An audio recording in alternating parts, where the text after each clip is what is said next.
only one superset to get massive biceps. So super set వచ్చేసి మనకి Arun demonstrate చేస్తాడు. So Arun, let's get in the position. Okay, మీకు hip thrust తెలిసే ఉంటుంది. So hip thrust position లో ఉండాలి. మీ రెండు ఆర్మ్స్ అనేవి ఈ బెంచ్ కి సపోర్ట్ గా ఉండాలన్నమాట.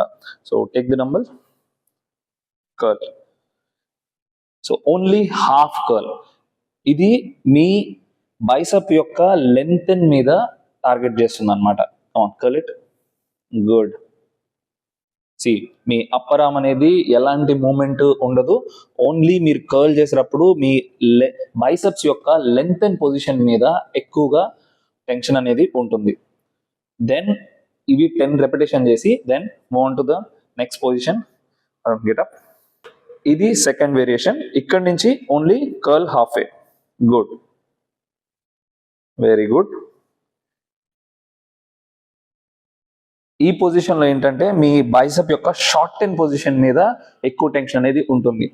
ఇలా ఈ రెండు సూపర్ సెట్స్ చేయడం వల్ల మీ బైసెప్స్ అనేది బ్లాస్ట్ అయిపోతాయి అనమాట. సో నెక్స్ట్ గ్రోత్ అనేది చాలా ఎక్కువగా ఉంటుంది. ఇలాంటి ఫిట్నెస్ కంటెంట్ కోసం ఫాలో దిస్ వింగ్ మ్యాన్.